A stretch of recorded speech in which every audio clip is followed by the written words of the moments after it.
السلام علیکم ورحمۃ اللہ وبرکاتہ۔ محترم علامہ صاحب، امید کرتا ہوں آپ خیریت سے ہوں گے۔ فقیر فرقان علی امینی، فارغ التحصیل جامعہ نظامیہ رضویہ لاہور، عرض گزار ہے۔ از راہ کرم کسی طریقے سے میرا یہ پیغام حضرت علامہ و مولانا ثاقب شامی صاحب تک جلد از جلد پہنچا دیں۔ آج میں یہ پیغام پہلے تحریری صورت میں بھی ارسال کر چکا ہوں، واللہ اعلم وہ آپ حضرات تک پہنچ پایا یا نہیں، لہٰذا اب میں اپنے ارسال کردہ تحریری سوال کو پڑھ کر سنا رہا ہوں۔ حضرت کچھ کرم کیجیے۔ بسم اللہ الرحمن الرحیم۔ السلام علیکم ورحمۃ اللہ وبرکاتہ۔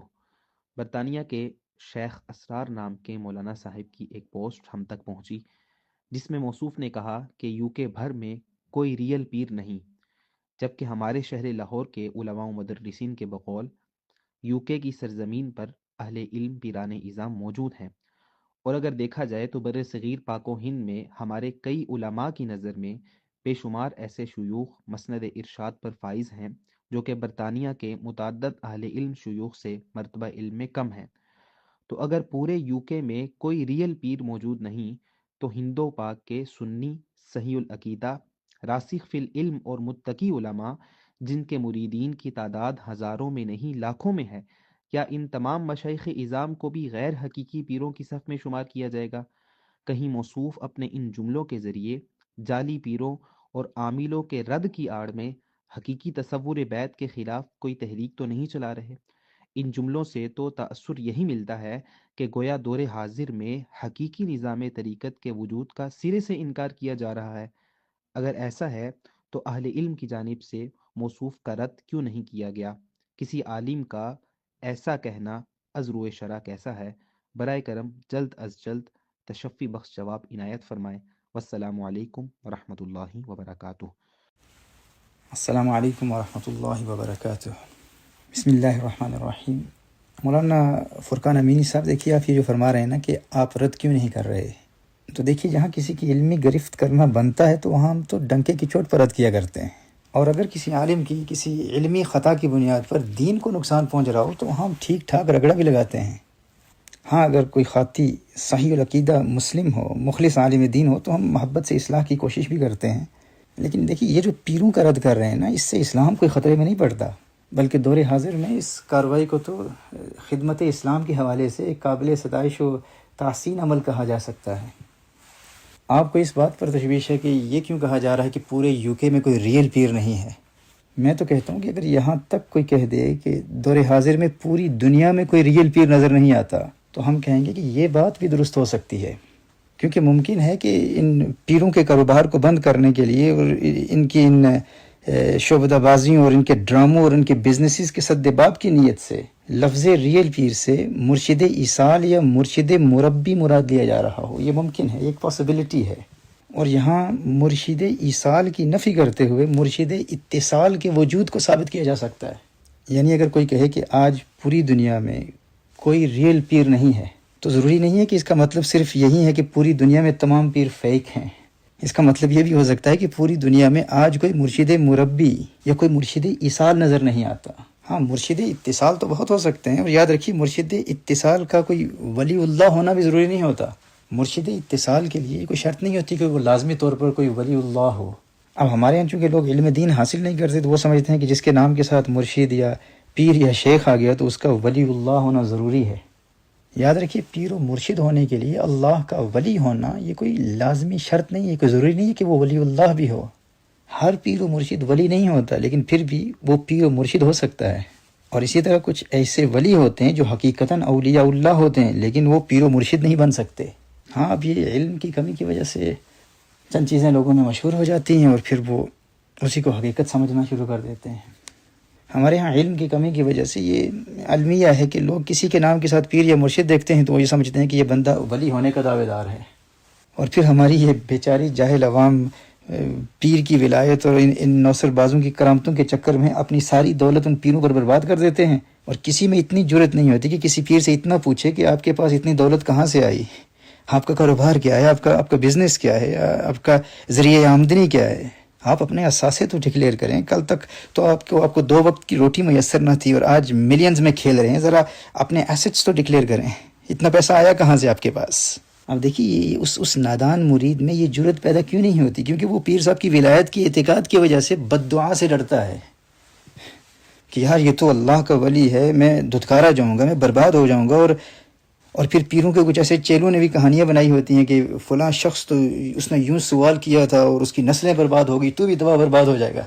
اب دیکھیے حضرت عبدالوہاب شعرانی علیہ رحمہ نے الانوار القدسیہ فی معرفت قواعد صوفیہ میں وہ فرماتے ہیں کہ اکابر مشائخ کا اتفاق ہے اس بات پر کہ محبت مرشد کی شرائط میں سے یہ ہے،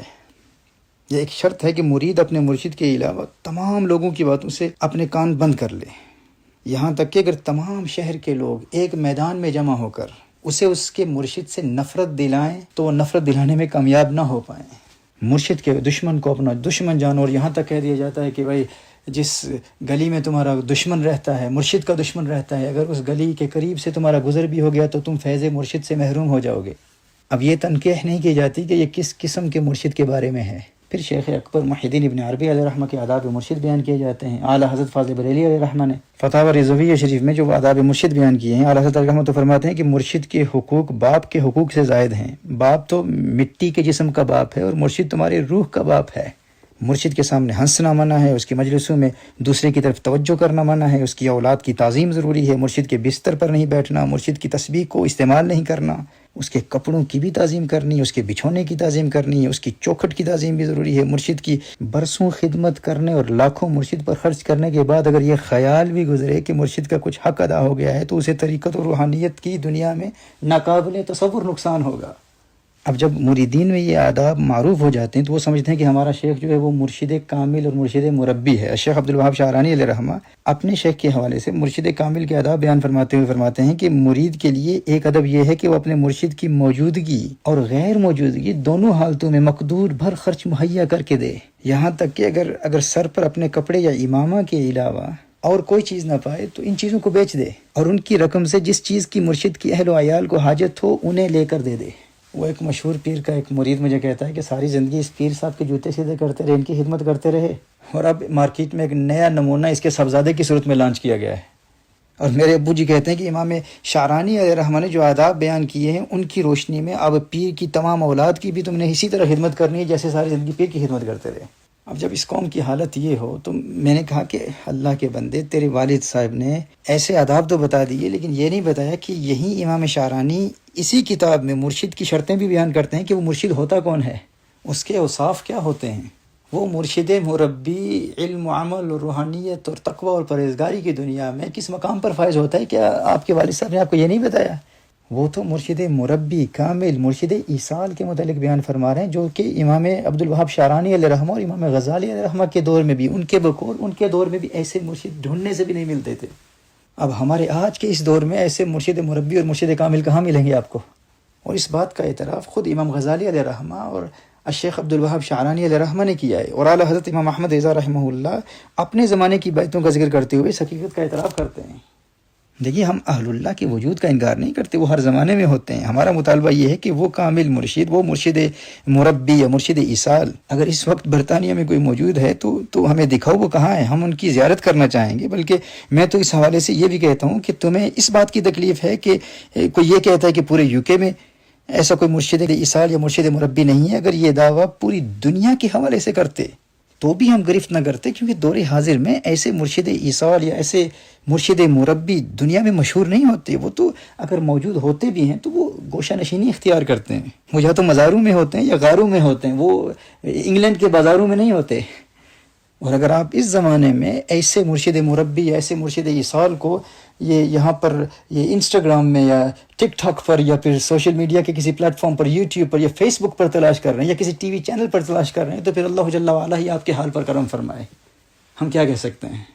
دیکھیے جہاں اختلاف بنتا ہے وہاں ہم اختلاف کرتے ہیں، ہمارے اختلافات رہتے ہیں، اور جہاں رد کرنا ضروری ہوتا ہے وہاں ہم ڈنکے کی چوٹ پر رد کرتے ہیں۔ لیکن اس پیر کلچر اور یہ پیروں کے کلٹس اور پیر بزنس کے حوالے سے یہ مطلقاً بھی کوئی کہہ دینا کہ دور حاضر میں کوئی پیر نہیں ہے تو ہم علمی حلقوں میں ایسی عبارتوں کی تعویل کریں گے، لیکن عوام الناس میں ایسے جملوں کی بھرپور تائید کریں گے، چونکہ یہاں ایک فتنے کا رد ہو رہا ہے۔ میں خود ذاتی طور پر ایسے پیروں کو جانتا ہوں جو صرف مرید کے گھر میں قدم رکھنے کے لیے، صرف چائے پینے کے لیے 5-10 منٹ مرید کے گھر کو برکت دینے کے لیے جائیں گے اور ان سے ہزاروں پاؤنڈز لے لیں گے،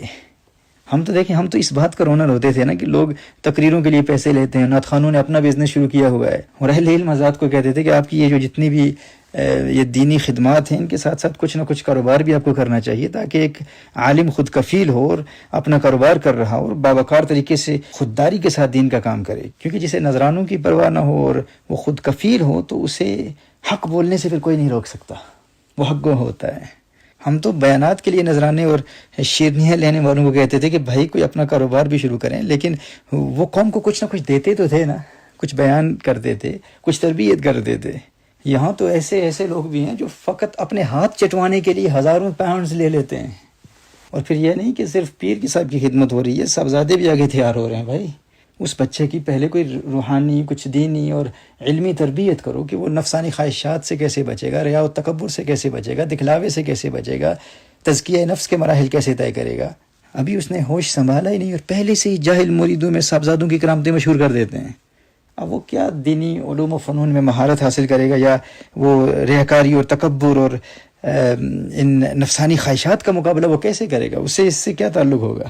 جب ہوش سنبھالتے ہی اسے بے ہوش کر دیا گیا، بچپن سے ہی جب اسے صاحب کرامت ولی مشہور کرا دیا گیا، تو پھر اب وہ دین کی کیا خدمت کرے گا، یا دین کا کیا علم پڑھے گا، یا نفسانی خواہشات کا کیسے مقابلہ کرے گا؟ اور پھر نسل در نسل بیچارے مرید ساری زندگی اپنی گردنوں میں غلامی کا پٹا باندھے رکھتے ہیں۔ تو میں یہ کہہ رہا تھا کہ اگر کوئی اس مشن پر کام کر رہا ہو، ہاں شرط یہ ہے کہ اللہ کی رضا کے لیے کر رہا ہو، دکھلاوے کے لیے، اپنی برتری ثابت کرنے کے لیے نہیں۔ اخلاص شرط ہے۔ If it's coming from a place of sincerity, then alhamdulillah we will support the cause. However, if these types of moves are made because of a Machiavellian mindset, which disregards morality and ethics, moral conduct and genuineness, then the nusra of Allah Jalla wa Ala will not be with such people, and such people's days are numbered. شرط اخلاص ہے۔ اگر اللہ کی رضا کے لیے کوئی کرے گا تو وہ مطلقاً بھی کہہ دینا کہ کوئی پیر نظر نہیں آتا تو ہم پھر بھی اس کا دفاع کریں گے۔ اخلاص شرط ہے۔ اگر کوئی اللہ کی رضا کے لیے کر رہا ہو اور حقیقتاً دین کی خدمت کے لیے کر رہا ہو تو ایسا کوئی شخص مطلقاً بھی کہہ دینا کہ کوئی پیر نظر نہیں آتا تو پھر بھی ہم دفاع کریں گے کہ ممکن ہے کہ اس سے مراد یہی ہے کہ آج کے دور میں کوئی مرشد ایصال نہیں ہے، مرشد مربی نہیں ہے۔ دیکھیے حدیث شریف میں ہے نا کہ لا یؤمن احدکم حتی اکون احب الیہ من والدہ وولدہ والناس اجمعین۔ انسان اس وقت تک مومن ہو ہی نہیں سکتا جب تک وہ ہر چیز سے زیادہ حضور اکرم صلی اللہ علیہ وآلہ وسلم سے محبت نہ کر لے۔ تو شارحین حدیث نے اس کی تشریح کیا کی ہے کہ اگرچہ حضور اکرم صلی اللہ علیہ وسلم نے ارشاد فرمایا مومن نہیں ہے، لیکن مومن نہیں ہے سے مراد یہ ہے کہ مومن کامل نہیں ہے۔ اب اگر کوئی شخص کہے کہ کوئی پیر نہیں ہے تو اس سے مراد یہ بھی لیا جا سکتا ہے کہ شیخ مربی کامل، شیخ ایصال نظر نہیں آتا۔ دیکھیے میری رائے ہے کہ ایسے مرشد مربی، ایسے مرشد ایصال دور حاضر میں یوکے تو کیا پوری دنیا میں کہیں ڈھونڈنے سے بھی نہیں ملتے، اور میری اس رائے سے مستند اہل علم اور مخلص شیوخ اتفاق کرتے ہیں۔ دیکھیے ہم تمام اہل حق شیوخ، اہل حق مشائخ اور آپ کے پیر صاحبان کا احترام کرتے ہیں، لیکن اگر وہ مرشد مربی ہونے اور مرشد ایصال ہونے کا دعویٰ کرتے ہیں تو اس دعوے پر ہم ان سے دلیل طلب کریں گے، ہم یوں ہی قبول نہیں کر لیں گے۔ اس کی شرطیں کیا ان میں پائی جاتی ہیں؟ کسی کو اختلاف ہے تو وہ اختلاف کر سکتا ہے، لیکن مجھے معلوم ہے میری اس گفتگو کو سن کر اپنے مریدوں کی نجی محفلوں میں بہت کچھ لوگ کہتے رہیں گے، ایسا ہوتا ہے کہ بھائی ہمارے فلاں شیخ وہ تو مرشد ایصال ہیں اور مرشد مربی ہیں اور وہ ایسے مقام پر پہنچے ہوئے ہیں جس کا یہ لوگ تصور بھی نہیں کر سکتے، انہوں نے ہمارے شیخ مربی کامل اور شیخ ایصال کے مقام کو ابھی تک سمجھا ہی کہاں ہے۔ ایسی باتیں لوگ کہیں گے،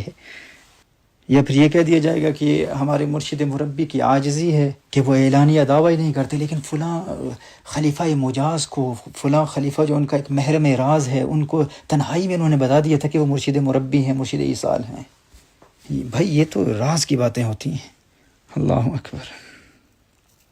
یہ لوگ تو ان کی عاجزی کا ناجائز فائدہ اٹھا رہے ہیں، اور تم بھی کسی کو بتانا نہیں کہ مرشد نے یہ دعویٰ کیا تھا۔ اور کبھی تو مریدوں پر اپنی گرفت پختہ کرنے کے لیے پیر سب خود اعلان کر دیتے ہیں کہ آپ لوگوں کو بتائیں کہ اپنے حلقوں میں ایسی کہانیاں مشہور کر دیں کہ ہمارے پیر سب تو ایسے ہیں کہ دنیا کے کسی حصے میں کالی رات میں کسی کالے پتھر پر کوئی کالی چونٹی بھی حرکت کرتی ہے تو مرشد کو علم ہو جاتا ہے۔ ہمارے مرشد کامل تو وہ پاکستان میں ہوں یا ہندوستان یا آج کل انگلستان میں ہوں، یہاں بیٹھ کر دنیا کے کسی کونے میں کسی مرید کے دل میں کوئی وسوسہ بھی پیدا ہوتا ہے تو اسی وقت ان کی ایک نگاہ سے اس وسوسے کو دور کر دیتے ہیں۔ اللہ اکبر۔ تو بھائی اگر آپ ایسی کہانیاں مشہور کریں گے اور آپ یہ دعویٰ کرتے ہیں کہ آپ کے شیخ مرشد مربی ہیں اور مرشد مربی ہونے کا دعویٰ کرتے ہیں، تو پھر یہ عاجزی، فروتنی اور انکساری کا سہارا نہ لیں، میدان میں آئیں۔ جن روحانی سلسلوں سے آپ وابستہ ہیں انہی سلسلوں کے شیوخ نے مرشد مربی کی شرطیں بیان کی ہیں۔ وہ تو کہتے ہیں کہ ان یطلع علی جمیع المغیبات حتی مشی النملة فی لیلۃ ظلماء فی صخرۃ صماء۔ مرشد مربی تو ہوتا ہے کہ وہ تو کہتے ہیں کہ ومن شروطه ان یکون مجتہدا، اور یہاں حال یہ ہے کہ اگر پوچھا جائے کہ آپ کے مرشد مربی، مرشد ایصال، دعویٰ اتنا بڑا ہے، آپ بتائیں کہ وہ مقلد ہیں یا مجتہد ہیں، تو کہتے ہیں وہ تو نہیں، مکمل طور پر اپنے امام کی تقلید کرتے ہیں۔ بھائی مرشد مربی کی ایک شرط جو اہل اللہ نے بیان کی ہے وہ یہ ہے کہ وہ مجتہد ہوتا ہے۔ سیدنا الشیخ عبد القادر جیلانی رحمہ اللہ کے متعلق یہ کیوں کہا گیا ہے کہ آپ کا اجتہاد امام احمد بن حنبل علیہ رحمہ کے اجتہاد کے موافق ہو جاتا تھا، اور چونکہ وہ عین شریعت کبریٰ کی منزل پر فائز تھے، وہ خود مجتہد تھے، وہ مرشد مربی ہیں، مرشد ایصال ہیں، اسی لیے ان کی تقلید کے حوالے سے یہ وضاحت بھی کی جاتی ہے، اور پھر اس پر کلام ہے کہ ان کے ہمبلی ہونے سے اصل مراد کیا ہے۔ اس پر اہل علم اور اہل تصوف کی تفصیلی بحثیں ہیں۔ اب یوں اگر علمی بات چل پڑی تو یہ پھر بہت ٹیکنیکل ہو جائے گی۔ یہ تو میں نے ابھی فقط ایک دو شرطیں بیان کی ہیں۔ اب اگر برطانیہ میں یا دنیا بھر میں کہیں بھی کوئی مرید یا کوئی شیخ مرشد کامل، مربی اور مرشد ایصال ہونے کا دعوے دار ہے، تو اگر انہیں ہمارے ان جملوں سے تکلیف پہنچی ہے تو ہم سے رابطہ کرنے سے پہلے ذرا مرشد مربی اور مرشد ایصال کی شرطوں کا مطالعہ ضرور کر لیجیے۔ ہم کبھی اس بات کا انکار نہیں کرتے کہ دنیا میں اہل اللہ موجود نہیں ہیں، اللہ کے ولی ہر دور میں ہوتے ہیں، وہ موجود رہتے ہیں، اور ہم آپ تمام علماء اور مشائخ کا بھی احترام کرتے ہیں۔ آپ کے ہر اچھے مشن میں ہم آپ کے ساتھ ہیں، ہم آپ کے اس مشن کو پروموٹ بھی کرتے ہیں۔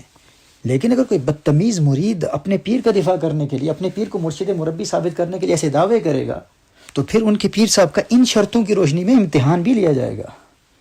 کہ کیا وہ اس پیمانے، اس کسوٹی، اس معیار پر پورے بھی اترتے ہیں یا نہیں۔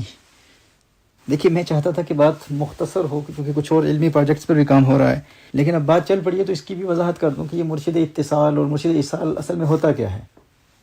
یاد رکھیے کہ آج کے دور میں یہ جو شیوخ یا یہ جو مرشد پیر حضرات ہوتے ہیں نا، یہ عام طور پر مرشد اتصال ہی ہوتے ہیں، مرشد مربی یا مرشد ایصال نہیں ہوتے۔ یہ فرق جاننا بہت ضروری ہے۔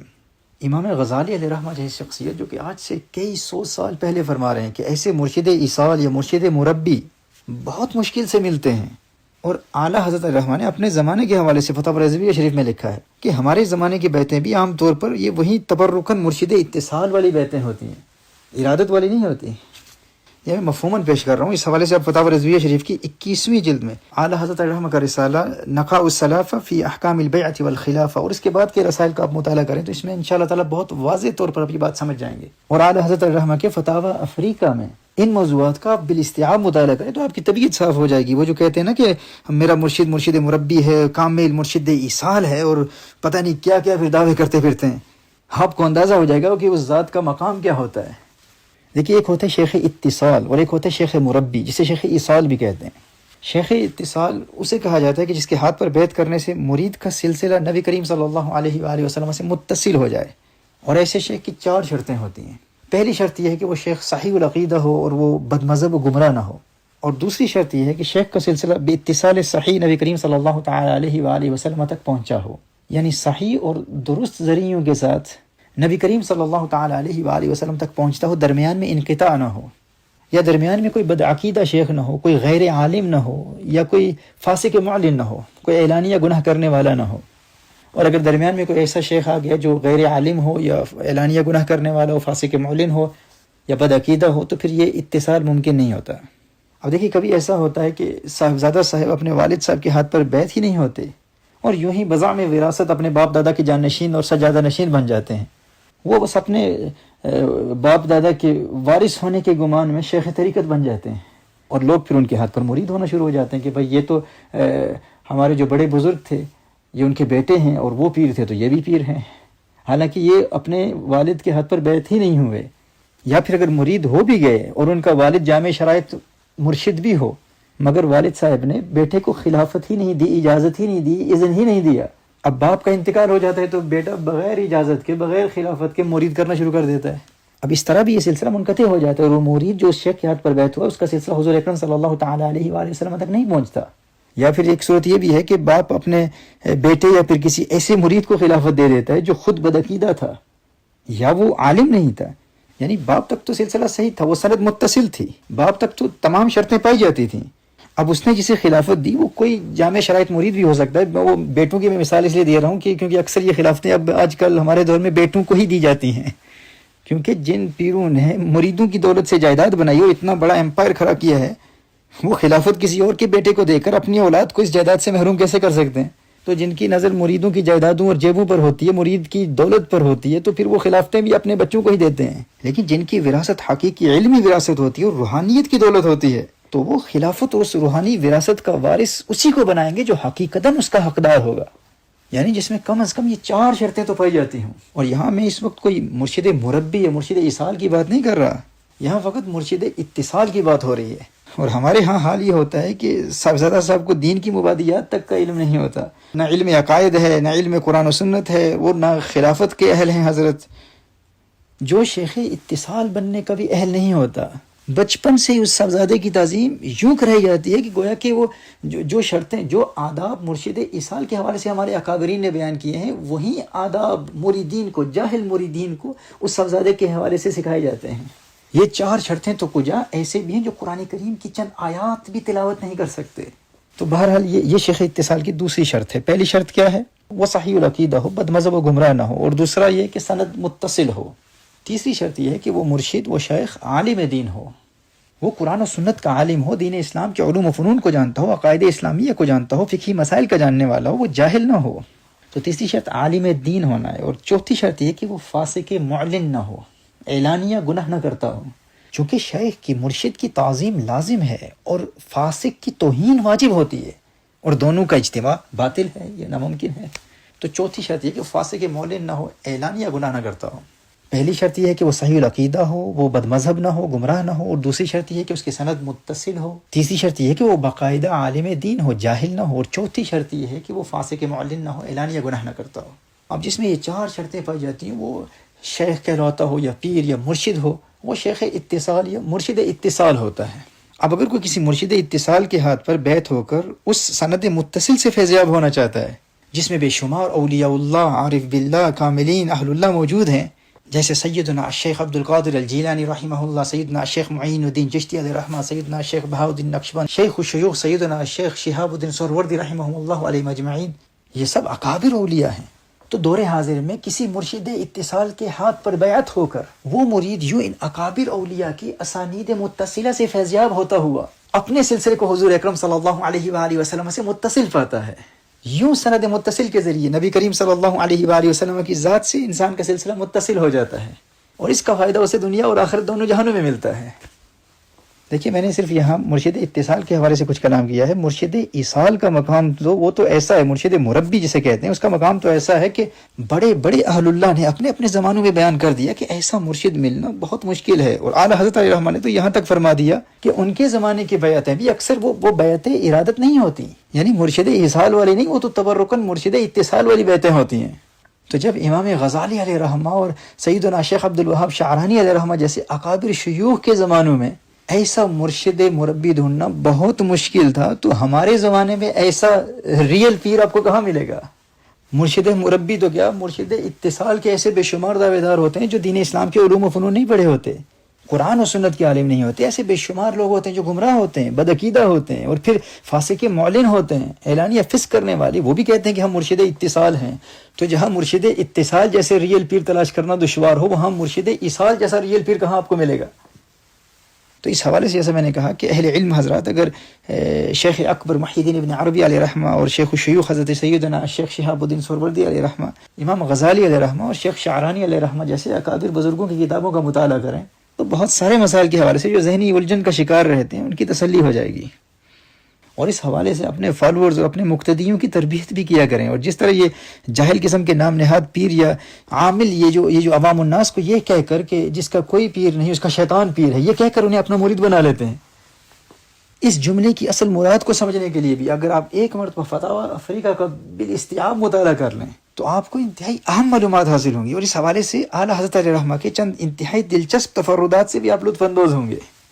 ابھی عوام الناس کے لیے تو اتنا ہی کافی ہے کہ کیا ہمارے زمانے میں مرشد اتصال پائے جاتے ہیں یا نہیں.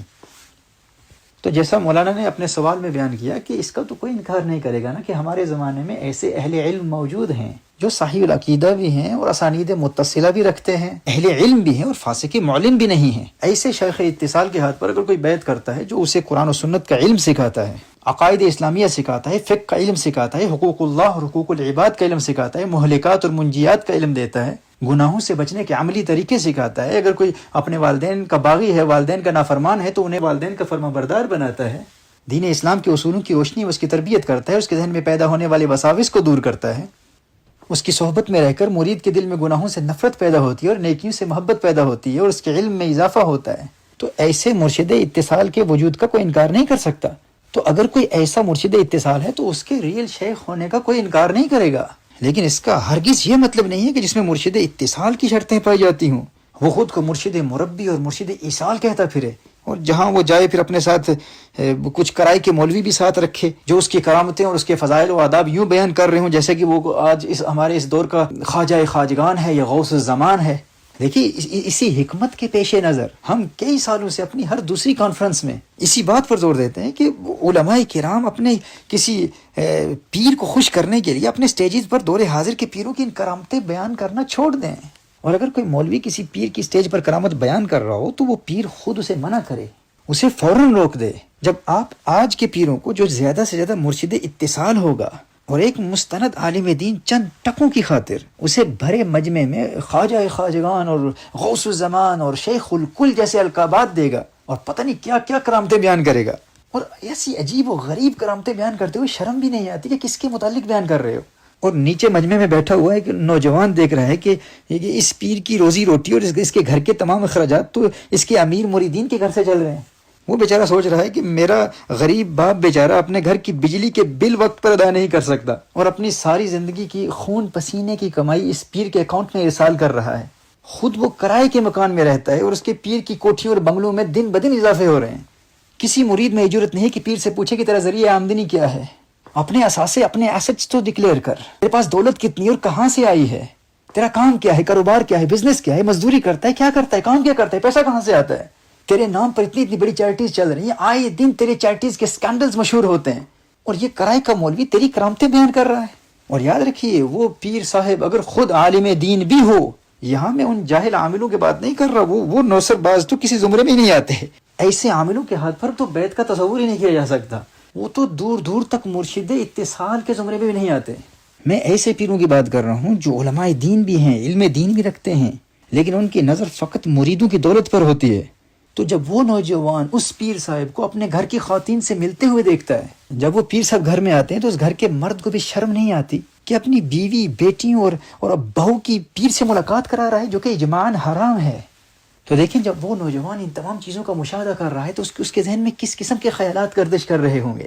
اسی نوجوان نے ایک مولوی صاحب سے، ایک عالم دین سے اس پیر کی کرامات کے متعلق بھی سنا ہے اور اپنی آنکھوں سے اس کی حقیقت کو بھی دیکھ رہا ہے، اور اپنے باپ کی بغیرتی پر بھی دل میں افسوس کر رہا ہے کہ میرے باپ کو ہو کیا گیا ہے، خود اس غیر محرم کو اپنے گھر کی عورتوں سے ملانے کے لیے لایا ہے، میرے باپ کا سارا پیسہ بھی اسی پیر پر برباد ہو گیا، آج تک اس پیر کی کوئی کرامت بھی ظاہر نہیں ہوئی جس کا دعویٰ یہی مولوی صاحب ہر دوسرے جلسے میں کرتے ہیں، اور آیات قرآن کریم کی پیش کرتے ہیں، قرآن کریم سے کرامات کا ثبوت پیش کرتے ہیں، اور آخر میں اشارہ اسی پیر صاحب کی طرف کرتے ہیں کہ یہ بھی یہ سب کچھ کر سکتے ہیں، یہ سب جانتے ہیں، دل کے رازوں کو جانتے ہیں اور دل میں پیدا ہونے والے خیالات کو جانتے ہیں، یہ یہاں پر بیٹھے ہوئے دنیا کے ہر مرید کے دل میں پیدا ہونے والے ہر خیال اور ہر وسوسے کو جانتے ہیں۔ اور پھر ہوتا کیا ہے، پھر وہی نوجوان جب یوٹیوب پر جاتا ہے اور کوئی کہنے والا کہہ رہا ہوتا ہے کہ یہ بابے تو کوئی چیز ہی نہیں ہے، ان کی کیا اوقات ہے، ان کی کیا حیثیت ہے، یہ تو آپ کی دولت کے پیچھے ہیں، اور یہ کرامتوں کا تصور یہ تو من گھڑت قصے کہانیوں پر مبنی ہے، اگر کوئی کرامت ہوتی تو یہی پیر صاحب کرامت دکھا سکتے، ایسی اولیاء اللہ کی کرامات کا ظہور ناممکن ہے۔ اب دیکھیے چونکہ وہ اس نوجوان کے اپنے گھر کا اپنا ذاتی تجربہ ہے، یہ اس کا اپنا ذاتی مشاہدہ ہے، وہ اس کا اپنا پریکٹیکل ایکسپیرینس ہے، وہ ان چیزوں سے گزرا ہے، اس نے خود دیکھا ہے، جب وہ غور کرتا ہے کہ جن مولوی صاحب نے ان پیر صاحب کی کرامات کا ذکر کیا آج تک تو کوئی کرامت ظاہر بھی نہیں ہے، اور پیر خود گناہوں میں مبتلا ہے، گاڑیاں اس نے خریدی ہیں میرے باپ کے پیسے سے اور خود اجماعی حرام کا مرتکب ہے، اور آج تک کوئی کرامت بھی ظاہر نہیں ہوئی، تو یقیناً یہ جو یوٹیوب پر بیٹھا کہہ رہا ہے کہ یہ بابے تو کوئی چیز ہی نہیں ہے، یہ درست کہہ رہا ہوگا، نتیجتاً وہ نوجوان نفس کرامت کا ہی منکر ہو جاتا ہے۔ آپ سمجھ رہے بات؟ میں اسی لیے بار بار اس بات پر زور دیتا ہوں کہ اہل علم حضرات، خدا را کم از کم آپ تو ان پیروں کی کرامات کو اسٹیجوں پر بیان کرنا چھوڑ دیں، کرامات کا ثبوت قرآن و سنت کی روشنی میں بیان کریں اور اہل اللہ کی مستند کرامات کو بھی بیان کریں، لیکن قرآن و سنت سے کرامات کے ثبوت کو پیش کرنے کے بعد اشارہ ان آج کے دور حاضر کے ان پیروں کی طرف نہ کریں کہ یہ بھی یہ سب کچھ کر سکتے ہیں، کیونکہ یہ پیر حضرات تو اپنی کرامات آپ سے بیان کروا کے اپنے مریدوں کی دولت پر ڈاکہ مارتے ہیں، یہ انہی کرامتوں کے سہارے ہی تو دولت کماتے ہیں نا۔ اور اس کا نقصان کیا ہوتا ہے؟ اسی کے نتیجے میں انہی مریدوں کی اولاد پھر بالآخر نفس کرامت کا ہی انکار کر دیتی ہے، وہ حقیقی اولیاء اللہ کی کرامات کے منکر بن کر خود گمراہ ہو جاتے ہیں، بدعقیدہ ہو جاتے ہیں، اور یقیناً یہ بدعقیدگی ہے، گمراہی ہے، یہ تو قرآن کریم کے صریح آیات کا انکار ہے۔ اہل اللہ اولیاء اللہ کی کرامات تو قرآن کریم کی آیات سے ثابت ہیں، صحیح حدیث بخاری مسلم کی صحیح حدیث سے ثابت ہیں۔ سورہ نمبر کی آیت نمبر 40 میں ہے، قال الذی عنده علم من الكتاب انا آتیک به قبل ان يرتد الیک طرفک، ایک ولی اللہ کا پلک چپکنے سے پہلے یمن سے بلقیس کا تخت شام میں لے آنا۔ اسی طرح سورہ آل عمران میں حضرت مریم کی کرامت، سورہ آل عمران کی آیت نمبر 37، اور اسی طرح سورہ کہف کا مطالعہ کریں۔ نفس کرامت کا انکار تو آیات قرآنیہ کے اجماعی مفہوم کا انکار ہے اور انسان کو گمراہ بنا دیتا ہے، لیکن چونکہ اس پیر صاحب کے اس کرائے کے مولوی نے کرامات کا ثبوت تو قرآن سے پیش کیا، لیکن آخر میں اشارہ اس پیر کی طرف کر دیا کہ یہ حضرت بھی یہ سب کچھ کر سکتے ہیں، اور جب نوجوان نے دیکھا کہ یہ نہیں کر سکتے تو اس نے نفس کرامت کا ہی انکار کر دیا۔ ہم تو یہ اعلانیہ کہتے ہیں کہ اگر کوئی کسی پیر کی کرامت کا انکار کرے تو اس سے کوئی فرق نہیں پڑتا، یہاں تک کہ اگر کوئی سیدنا الشیخ عبد القادر الجیلانی رحمہ اللہ یا سیدنا الشیخ معین الدین چشتی اجمیری رحمہ اللہ کی کسی کرامت کا انکار کرے تو اس پر بھی سخت حکم نہیں لگتا، لیکن اگر کوئی سرے سے وجود کرامت اور نفس کرامت کا ہی منکر ہو جائے تو وہ شخص گمراہ ہو جاتا ہے، وہ مبتدع ہے، وہ بدعقیدہ ہے، وہ گمراہ ہے، وہ بدعتی ہے۔ یہ جو میں ابھی مثال بیان کر رہا ہوں نا، جو باتیں بیان کر رہا ہوں، یہ میں اپنے ذاتی مشاہدات کی بنیاد پر، اپنے ذاتی تجربہ کی بنیاد پر بیان کر رہا ہوں، یہ میرا اپنا پرسنل ایکسپیرینس ہے۔ میں ایسے نوجوانوں سے ملا ہوں، یہ ان نوجوانوں کی گمراہی کا سفر بیان کر رہا ہوں کہ وہ کیسے گمراہ ہوئے، کہ ان کی گمراہی کی بنیاد کیا تھی۔ پھر کیا ہوتا ہے؟ پھر وہی نوجوان جو ابتداءً فقط کرامت کا منکر بنا، اسی نوجوان کی زندگی میں پھر وہ وقت آتا ہے جب وہ کسی یوٹیوب چینل پر یا کسی انسٹاگرام پر یا فیس بک پر یا کسی اور سوشل میڈیا پلیٹ فارم پر ایک ویڈیو دیکھتا ہے کہ اگر اولیاء اللہ کی کرامات حقیقت پر مبنی ہیں تو میں چیلنج کرتا ہوں، میں یہ اس گلاس کو یہاں رکھتا ہوں، تم اپنے کسی ولی اللہ کو بلاؤ میرے پاس یہاں پر، میں یہ گلاس یہاں پر رکھتا ہوں، اسے کہو کہ سپر نیچرلی کرامتاً اس گلاس پر نظر ڈالے، ایسی توجہ ڈالے کہ یہ گلاس یہاں سے اٹھا کے یہاں رکھ دے، یہاں سے یہاں موو کر کے دکھائے۔ وہ کہتے ہیں میں چیلنج کرتا ہوں، وہ نوجوان دیکھتا ہے کہ یہ کام تو میرے پیر صاحب نے ابھی تک نہیں کیا، آج تک ان سے کوئی کرامت ظاہر نہیں ہوئی، اور وہ شخص بڑی رعونت اور بڑے تکبر سے اور بڑے کانفیڈنس سے کہہ رہا ہے اگر کرامات حق ہیں اور اگر اس دور میں کوئی کرامت دکھانے والا ولی ہے تو اسے کہو یہ گلاس اٹھا کے یہاں رکھے،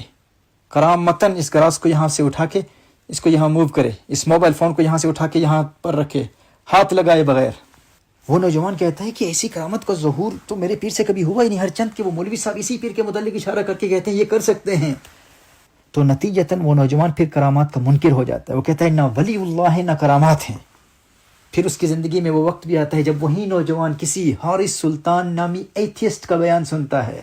اور وہ ایتھیسٹ بڑے تکبر اور بڑی خود اعتمادی کے ساتھ کہہ رہا ہوتا ہے، اعلانیہ کہہ رہا ہوتا ہے کہ تم نے بابوں کی کرامات کا انکار اس بنیاد پر کیا کیونکہ کوئی بابا اس گلاس کو اٹھا کر وہاں نہیں رکھ پایا، تو اب ایک بابا اور، اب میں تمہیں کہتا ہوں کہ ان سب بابوں سے بڑا مقام کس کا ہے تمہارے نزدیک؟ اللہ کا ہے۔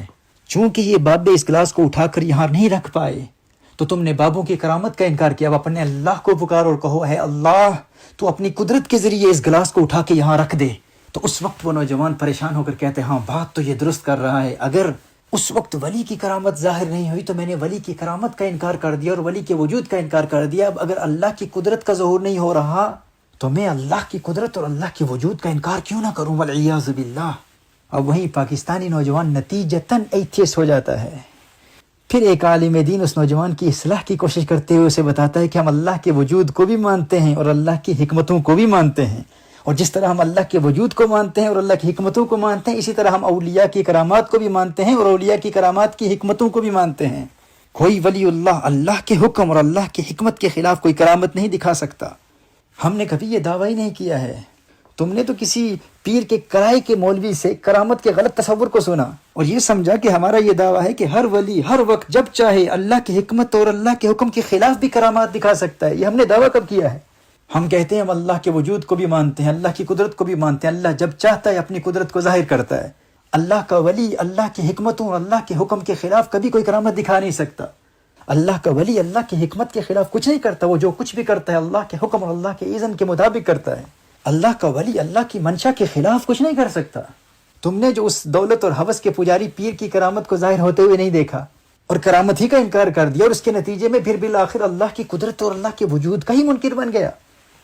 تو آپ خود دیکھیے، آپ خود غور کریں، اس بات کو سمجھنے کی کوشش کریں کہ ایک نوجوان کے ملحد ہونے کے سفر کا آغاز کس ڈرامہ باز پیر اور اس کے کرائے کے مولوی کی حرکتوں کی وجہ سے ہوا. اسی لیے ہم بار بار اس بات پر زور دیتے ہیں کہ کرامات کا ثبوت قرآن و سنت کی روشنی میں ضرور پیش کرو،